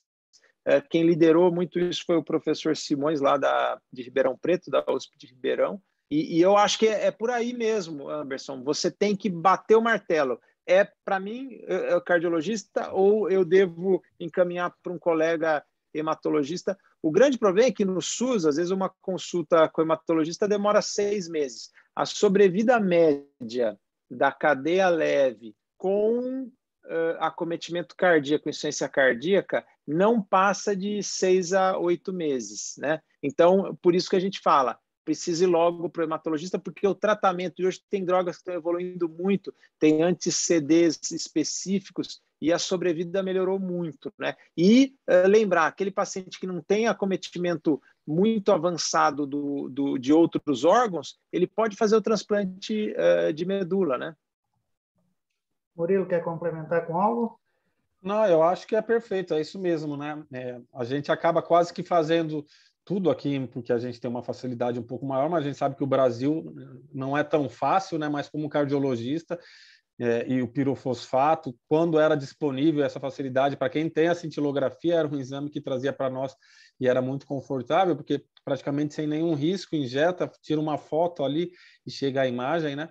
E a gente acaba fazendo a investigação em conjunto, né? Eu, na prática clínica nossa aqui, a gente tem essa facilidade, porque a gente tem cintilografia no nosso serviço, apesar da falta do pirofosfato, mas nós não temos a ressonância, então a gente acaba fazendo essa investigação hematológica e já direcionando também junto com a investigação cardíaca, né? Afastou que não tem cardíaca, tem que passar a bola correndo, porque realmente, como o Otávio mostrou, o prognóstico é muito ruim desses pacientes. Então, esse ficou alerta para a nossa audiência, né, que quando você tem essa suposição de uma amiloidose, você tem que rapidamente descartar que ela seja do tipo de uma discrasia plasmocitária por causa do prognóstico. Também, citando o nosso serviço, assim que a gente identifica, a primeira preocupação é essa. Tem um serviço de hematologia que nos ajuda muito nessa situação, definir logo se tem clone de plasmócito, se é caso para quimioterapia, né? Porque senão o colega fica pensando em tafamides, daqui a pouco em patirizan, em outras medicações que também são processos complexos, né? Porque, como vocês colocaram muito bem, está aprovado para a doença, para polineuropatia familiar amiloidótica, mas não para cardiomiopatia. Então, eu recentemente fiz um diagnóstico desse, você faz o diagnóstico e agora como é que esse paciente vai ter acesso a 80 miligramas dia de tafamides, por exemplo, que é até a dose mais alta. Não tem, se ele tiver o gen, ele consegue 20, né? Mas é complicado, sim. Né? É bem complexo, né? Então, nessas situações aí, a gente lembrar da doença hematológica, porque nós, coincidentemente, temos feito mais diagnóstico de amiloidose AL com comprometimento cardíaco do que de amiloidose TTR. A gente sabe que a genética é mais rara, a wild type é mais frequente, mas a gente tem feito mais diagnóstico de amiloidose AL. Não sei se tem sido o caso de vocês. Não, tem sido sim, eu concordo plenamente. Temos aqui até uma pergunta do Guilherme, que dizer assim, para onde direcionar se a gente estiver em Santa Catarina. A gente tem tentado trabalhar no Instituto de Cardiologia com isso, obviamente que as dificuldades de acesso aos medicamentos, acho que no caso da doença de Fabry é mais tranquilo, até porque há uma previsão, desde que haja o estudo genético e haja a manifestação, não seja um caso terminal, como eles bem colocaram, mas durante a amiloidose nós estamos esbarrando nessa dificuldade de diagnóstico, ou seja, fazemos diagnóstico de tratamento, amiloidose TTR, amiloidose AL, o hemato é que vai cuidar. Uma outra pergunta aqui que o Guilherme Fialho fez, se não me engano, é quando é que a gente deve pensar realmente em investigar amiloidose diante de uma valvopatia aórtica? Vamos reforçar um pouquinho, começando pelo Murilo. Quais são os elementos ali que podem levar a pensarmos nessa possibilidade? Poxa, é uma amiloidose ao invés de ser uma estenose aórtica pura, valvar. Pura, né? Na verdade, a gente tem visto muito agora esse binômio aí e os especialistas em valvulopatia aórtica têm visto que esses pacientes com estenose aórtica, uma parte seria refratária à amiloidose, né? Eu acho que existe, tem até no JACC uma publicação falando referente a isso, né? Mas aqueles pacientes que cursam principalmente, que eu imagino, com baixo fluxo, baixo gradiente, é um paciente que a gente deve ser pensado, os distúrbios de condução, né? Ou quando eu vejo uma desproporção ali do gradiente da hipertrofia ventricular, são os pacientes que normalmente eu acabo pensando em investigar esses pacientes, né?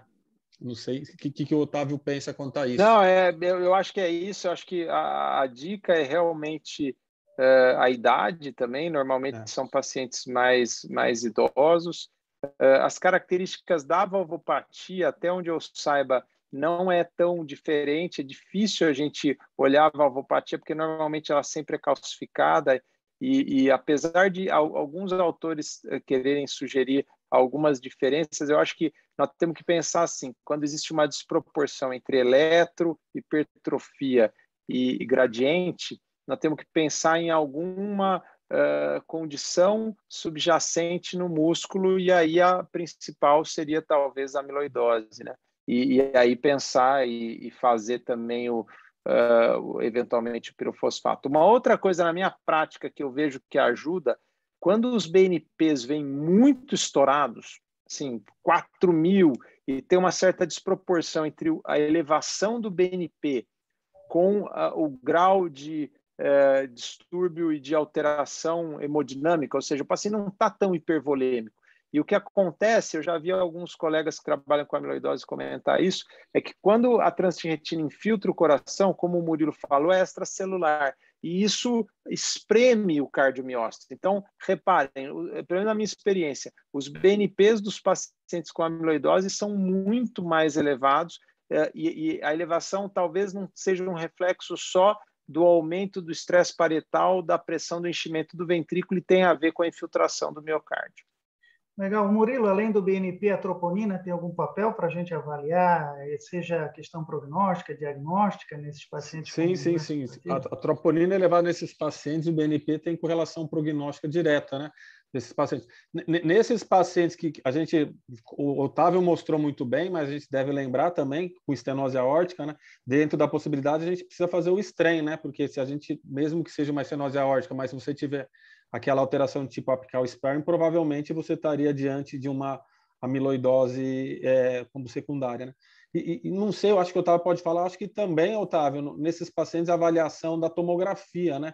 Acho que se tiver muito cálcio na válvula, o pensamento inicial, se a gente tiver a possibilidade de fazer, né, uma angiotomo, seria pensando em aórtica primária, né? E nesses pacientes, quando você tem menos cálcio, seria a amiloidose também, seria isso, né? Porque normalmente a calcificação é um pouquinho maior, assim, né? No que é a calcífica verdadeira, né? Verdadeira, né?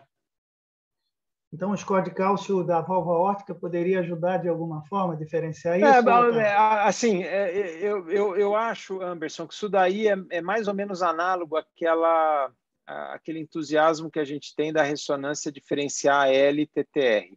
A gente tem um entusiasmo muito grande nisso, mas a gente não deve fazer essa diferenciação baseada na ressonância. Então, a tomografia ajuda. Se eu faço lá um score de cálcio da válvula é maior do que 1.000, 1.200, eu provavelmente penso que a doença é a valvopatia calcífica clássica. Mas a gente, inclusive nas próprias publicações dessa série de necrópsia, as válvulas eram muito calcificadas também. Então, eu acho que não dá para você excluir a presença de amiloidose só porque tem muita calcificação na válvula, mas eu diria que pode nortear o seu raciocínio clínico, entendeu? Nós temos aqui na nossa audiência o doutor Evandro, o doutor Guilherme Monteiro, que fazem ressonância conosco aqui para nós em Florianópolis. E uma das coisas que a gente discute muito é como é que o cardiologista deve pedir, por exemplo, um exame de ressonância, Otávio? Quais são os cuidados quando ele solicita? Porque você está falando de protocolos de imagem que são diferentes de acordo com situações específicas. Como é que o cardiologista deve solicitar isso? Porque senão coloca assim, ressonância cardíaca, e daí? E agora? Não, Anderson, esse é um outro ponto fundamental. Eu não sei se tem algum colega radiologista aqui, mas assim, eu acho que, e aí sem conflito de interesse, eu sou cardiologista, mas eu conheço radiologistas que são tão bons quanto o Guilherme e o outro colega aí. Qual que é o nome do outro colega? Evandro, doutor Evandro Albino. Evandro. Assim, são tão bons como nós cardiologistas, mas o cara tem que ter formação e tem que se dedicar para isso. O grande problema é que a maioria das ressonâncias que chegam para mim é o que você falou, ressonância de coração.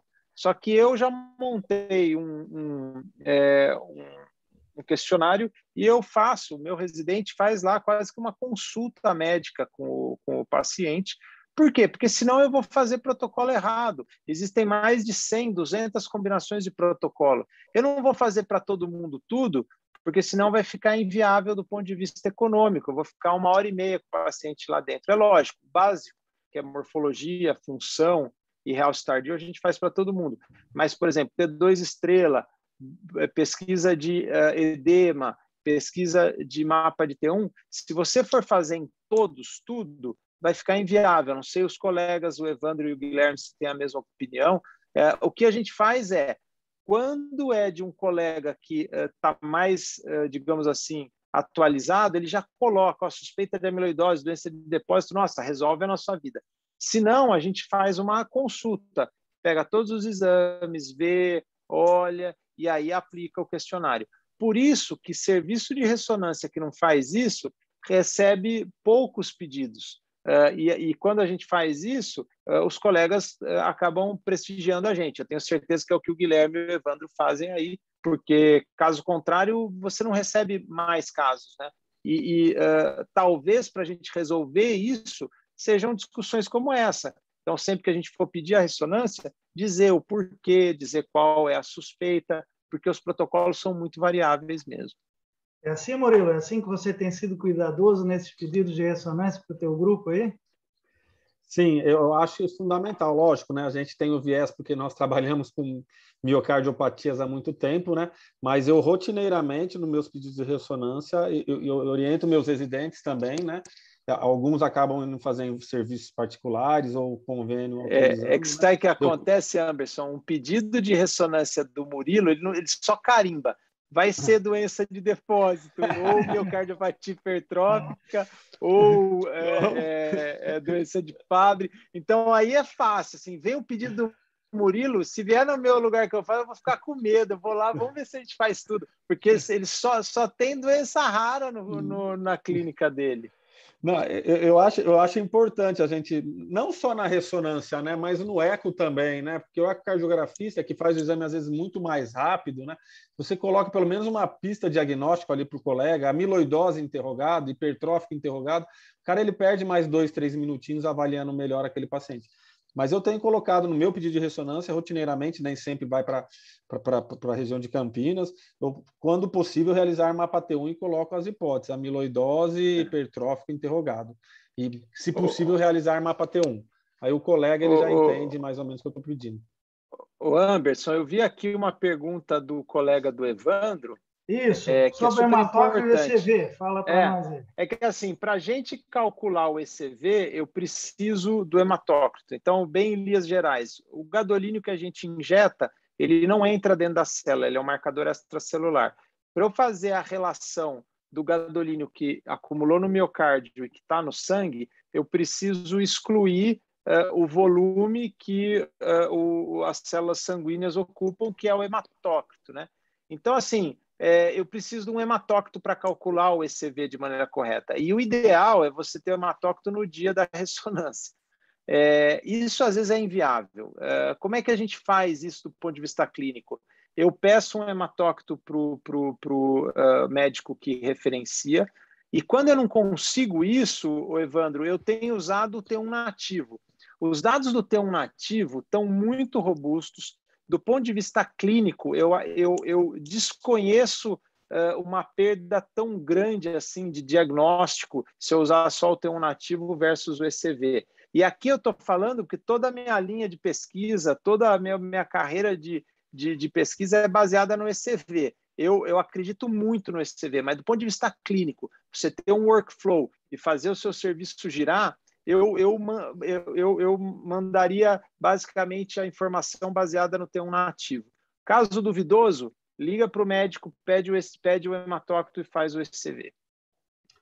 Legal. Aqui nós temos uma pergunta do Daniel Medeiros, doutor Daniel Medeiros, sobre, eu vou perguntar para o Murilo, o paciente que tem IC preservada, insuficiência cardíaca preservada, a gente deve sempre buscar a amiloidose como um possível diagnóstico etiológico? Quais são os elementos que você vai levar em consideração, levando em conta tudo isso que a gente falou, né? Sim, Número de exames, custo, etc., acesso.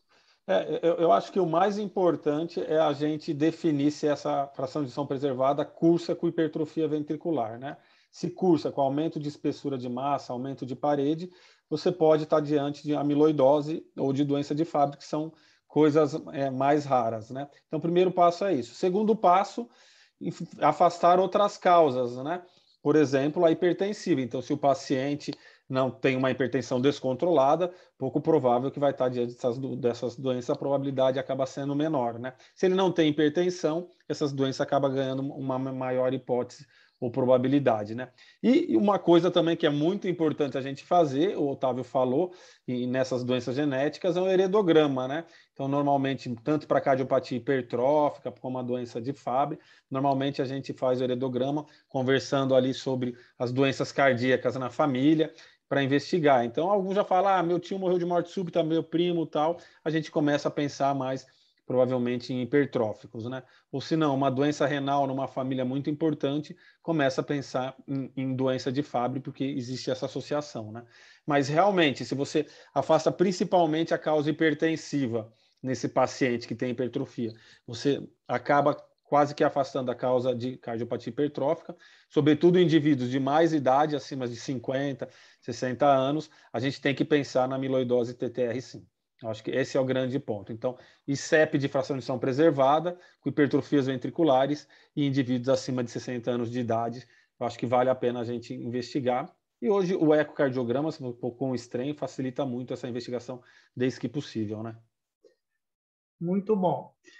Quando a gente fala de amiloidose TTR, a gente tende a pensar na questão na amiloidose genética, logo de cara, pensar em tipagem genética, mas na prática, a maioria dos casos até são do tipo selvagem, do tipo wild type.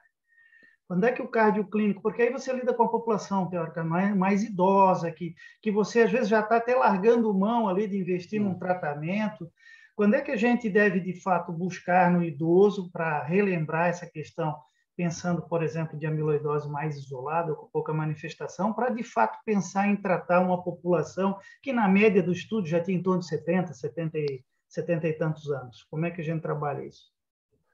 A wild type ainda nós aqui não vamos conseguir tratar, né? Como a gente estava discutindo isso. Então, a gente acaba investigando até porque a gente tenta investigar e quando encontra alteração ou ela no coração, você sabe que é TTR, mas até aquele momento a gente não acaba fazendo avaliação genética, a partir de então a gente acaba pedindo exame genético. Porém, né, esse seria o raciocínio diagnóstico, desde que você afasta a AL, né? Mas a gente sabe que hoje em dia está mais fácil a gente fazer um teste genético, né, nesses pacientes, porque tem tido os painéis genéticos fornecidos pela indústria, alguns específicos que você pode pedir só para doença de Fabry, para amiloidose, mas agora tem a indústria, e isso é notório, todo mundo conhece, a Invita, eu não sei se vocês já tiveram contato, que eles fornecem esses painéis genéticos com 169 genes através de uma saliva gratuitamente, né? Então, o paciente acaba fazendo essa coleta ali no meu laboratório, na frente do meu consultório, eu faço o pedido ali em 2 minutos no computador, e eles vêm retirar no meu consultório, né? Então, nós temos que pulado meio que essas etapas, né? Mas o que tem aparecido muito, a gente tem visto, são essas variantes de significado incerto, né? Que às vezes causa mais dificuldade do que facilidade. O que fazer com esse doente? Tem, mas não tem? Vai ou não vai desenvolver? Indica ou não indica? Então... Eu concordo com o que o Murilo falou e eu sou até um pouco crítico. Recentemente, a gente teve uma mesa, eu não sei se o Murilo estava, mas eu acho que você estava, Murilo, que estava o Bittencourt lá do Rio, né, que ele trabalha bastante com essa parte genética, e a gente é meio contra essa colocar o carro na frente dos bois, né? Não sei se tem essa expressão aí, mas eu acho que o teste genético na amiloidose que você falou, na minha cabeça é assim, pensou em amiloidose, descartou a L, fez cintilografia, é positivo o TTR. Se não tem a cintilografia, fez biópsia e acha que é TTR positiva, aí sim, lá num nichozinho de paciente, eu vou fazer o teste genético para saber se ele é hereditário ou não, para eventualmente ele pegar o remédio de graça se ele tiver neuropatia. Porque o problema é que chegam os casos para mim de colega, uma cardiopatia esquisita aqui, CAT normal, a ressonância tem umas fibroses inespecíficas e já tem um teste genético cheio de gene positivo, eu não sei o que é. Aí a gente também não sabe, né? Porque provavelmente a gente nem pediria o teste genético para esse paciente. E aí a família fica super desconfortável, aí a gente precisa conversar com um geneticista que tem experiência, tem alguns tipos de mutação que são mais patogênicas do que outras, e aí, como o Murilo falou, aí a gente fica com mais problema do que solução. Né?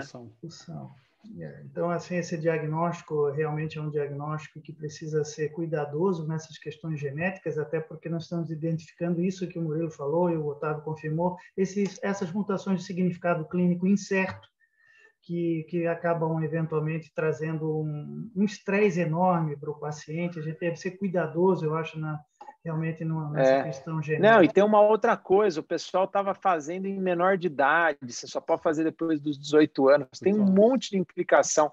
E os residentes nossos lá, quando receberam esses kits, falaram, não, agora está resolvido, eu vou chegar lá no ambulatório do Dr. Otávio e fazer em todo mundo. Eu falei, não, gente, não é assim.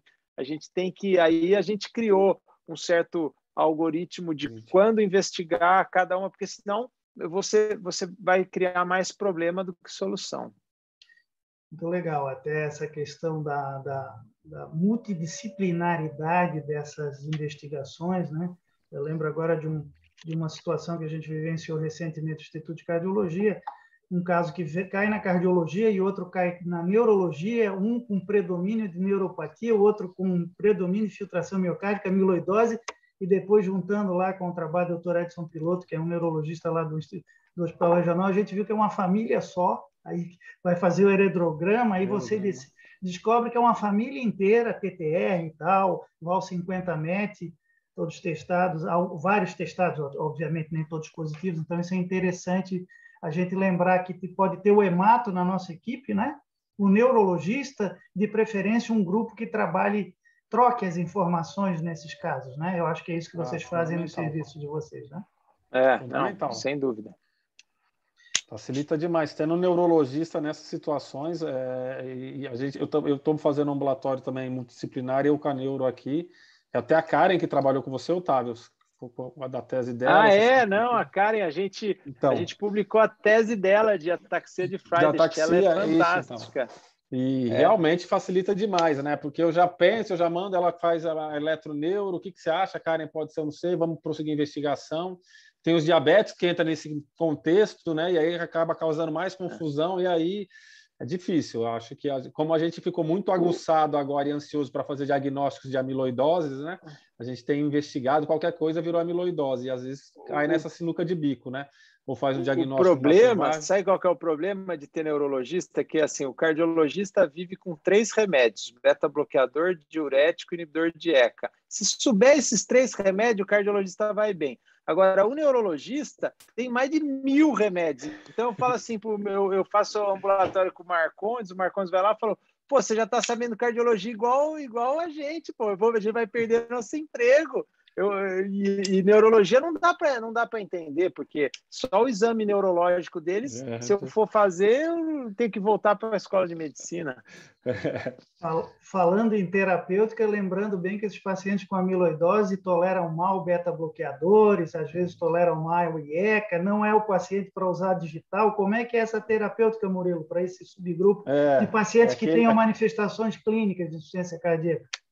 É o paciente que a gente tem o difícil manejo, né? Principalmente se dilatar digital não deve ser utilizado, né? Diuréticos, eles não toleram, eles têm muita hipotensão postural, esses pacientes, é difícil de utilizar, principalmente na forma hereditária, né? Vasodilatar. Na verdade, é passo a passo, né? Baixa as doses e avaliando o doente repetidamente. Não é aquele doente com insuficiência cardíaca que você vai ver ele depois de muito tempo, né? A gente sempre pede retorno mais breve para estar tentando ajustar a medicação, mas descompensão fácil, realmente interna, são mais idosos, mais fragilizados, com mais comorbidades, são pacientes de difícil controle mesmo. Às vezes, esses pacientes precisam de frequência cardíaca mais alta, porque eles têm uma IC restritiva tão grande, e vêm lá os pacientes para o nosso ambulatório dos colegas, tomando lá o pacotão para IC-FER, porque às vezes os diagnósticos vêm tardio. Infelizmente, a maioria das amiloidoses que a rede, que o Sistema Único manda para o nosso ambulatório, são pacientes já em fase dilatada, com perda de função sistólica, e aí o colega, baseado num eco simples, vai lá e dá o pacotão de remédio para IC com fração de ejeção reduzida. Então, ele dá espirulactona, ele dá inibidor de ECA e ele dá beta-block, né? E aí é engraçado, os residentes falam: não, doutor, você está tirando os remédios, o coração desse paciente está ruim, e aí você tira o vasodilatador, você tira o beta-bloqueador, o paciente melhora do sintoma. Mas, infelizmente, esses pacientes que estão assim, nessa fase já da evolução, eles evoluem mal, né? E aí é uma doença mal tolerada, nem o diurético, que seria o único remédio para melhorar o sintoma dele, eles toleram, porque realmente eles ficam muito frequentemente hipovolêmicos também, se você pesa muito no diurético, né? É difícil. Paciente difícil de cuidar. Então, vejam que o doutor Otávio chamou a atenção para uma situação bem peculiar. Você pode ter uma amiloidose numa fase avançada, com disfunção sistólica, ao invés desse padrão infiltrativo, em que o beta-bloqueador vai ser prejudicial, porque o único mecanismo, às vezes, de compensação do paciente é uma taquicardia reflexa, uma taquicardia compensatória, né? Então, um grande desafio também, claro, que é menos comum, mas para os casos dilatados em que tenha essa desproporção. E uma outra coisa que assim, né? a gente é muito... gostei muito do que o Murilo falou na aula dele, né, que os pacientes... a gente deve permitir que os pacientes mantenham o ritmo sinusal. A doença restritiva, eu acho que essa é uma mensagem importante, porque às vezes a gente não dá bola no consultório para uma FA. Ah, não, eu vou só anticoagular, tem NOACs aí, vamos dar anticoagulante, controla a frequência. O nosso pacientinho com amiloidose ou doença de Fabry, quando ele faz FA, ele faz edema agudo de pulmão, entendeu? Então, aí, só que ele tem um átrio gigante, todo infiltrado. Aí você vai falar: vou tentar cardioverter esse paciente. E a minha conduta é sempre tentar cardioverter e sempre tentar usar droga, mesmo amiodarona, eventualmente até alguma intervenção, porque quando a gente mantém esse paciente em ritmo sinusal, ele fica melhor, ele compensa mais fácil e eu evito que ele interne. Muito legal. Nós tivemos uma grande discussão nessa noite. Antes de terminar, muito feliz de ver o doutor Odi ali presente conosco, ali, recuperado do seu problema de saúde.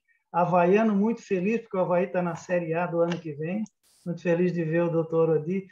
Eu quero agradecer a todos por essa presença, em especial ao Otávio e ao Murilo, que têm dado inúmeras aulas ao longo da semana aí pelo Brasil afora, graças à internet e, infelizmente, por causa da internet, estão dando aula todo dia. Acho que foi muito produtivo, né, chamarmos a atenção para essas doenças, as possibilidades de diagnóstico, os desafios e também as possibilidades terapêuticas, mas também que esbarram para a nossa realidade brasileira em várias dificuldades de efetivar esses tratamentos, alcançar esse tratamento. Eu quero agradecer a todos pela participação nessa noite. Espero que todos tenham um ótimo final de ano, todos com muita saúde. Desejo saúde a todos e boa sorte à nova gestão, doutora Daniel Medeiros. Obrigado por terem nos acompanhado ao longo desse ano. Muito obrigado a todos. Boa noite, gente. Obrigado, viu? Obrigado pelo convite.